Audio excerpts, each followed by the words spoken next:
What's happening in Wrestling Nation? Coach Kennelly here with episode 2 of my origin story. So, last time I talked about how I was recruited off the football fields of Burbank to go be a part of the Panthers on the south side at Marist. I really liked it there. The coaches were great. And sometime between that third to fifth grade year, something like I already told you, on my first year wasn't that successful, and I started to experience some wins. I believe that what you practice, you get good at. So I kept showing up, and that was my best attribute. And I just started learning this stuff. I maybe grew a little bit. I was at that time more physically dominating than a lot of my peers. I hit puberty pretty early. So between that third and fifth grade span, I started to get some success at the state level. I can't remember exactly what I placed, but I know I never won it. And I got to be part of Team Illinois, so I must have been somewhere within top three, top six. It's hard. I can't look up these records, and honestly, it doesn't matter too much for the long span of my career. But what it did do is when I started traveling, going on this Team Illinois, I remember one of the big ones was Tulsa.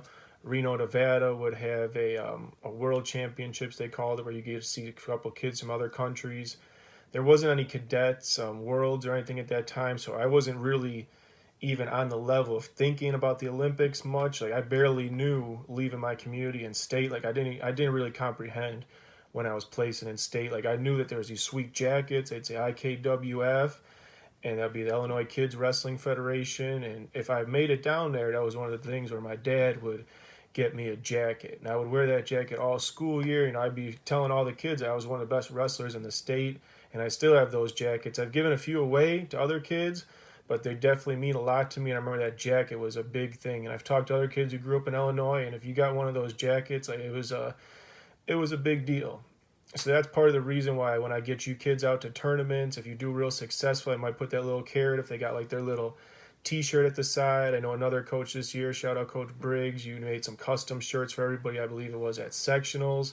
And it's just a really big thing to do. You have some wrestling gear. It makes you feel good. You look good. You feel good. You wrestle good. I firmly believe that. So I started getting a little bit on the state scene. And as that time was coming up, I had a little group of kids from my neighborhood, and our parents would drive us around. And our parents were not necessarily the best friends of coaches, let's just say that. So during the next few years, we would start to transfer different teams because, whether their philosophies didn't get along or just they were trying to put us in a better environment. It was a little bit of both. So I remember at that, it was right around sixth grade when I started getting talked to by some other teams. And nothing to bash against the Panthers. They're still going strong. They're producing D1 level kids, and everything was amazing there. A lot of those teammates, I scrapped with in the upcoming years, and we had battles. And just if you don't like the things around you, then change the things around you. And that was just what my family did at the time. So I remember touring a few different. Chicago's got a lot of youth wrestling stuff.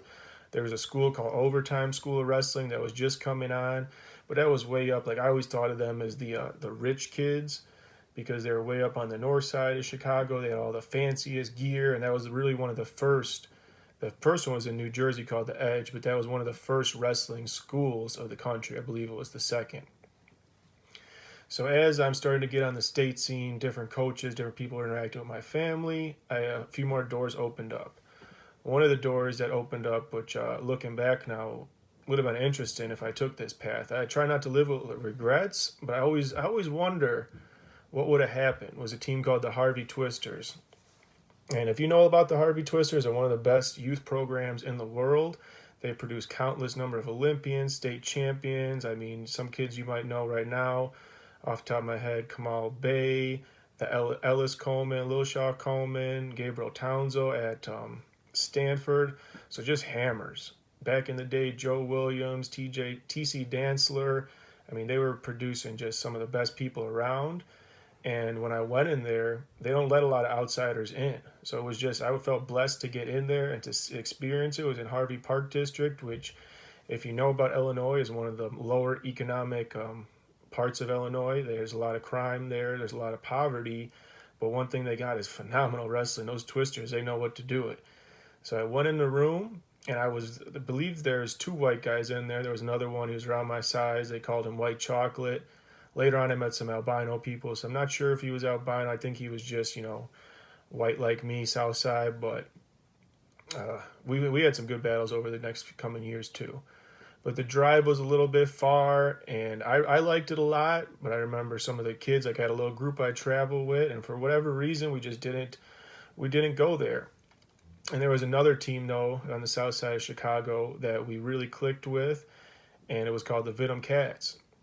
Now the Vidum Cats over the years have not been as successful lately as the Harvey Twisters, but at that time, a Vidum Cat and a Harvey Twister, that would be a battle 9 times out of 10. We were producing state champs, national champs. We were winning team state titles. We were traveling nationally all over the country with but we mainly did folk style, which was kind of the difference between us and the Twisters. Looking back, we didn't do a lot of freestyle and Greco. We focused on folk, where the Twisters, it seemed, would switch to freestyle and Greco, and I believe that's a reason for some of their international successes as well.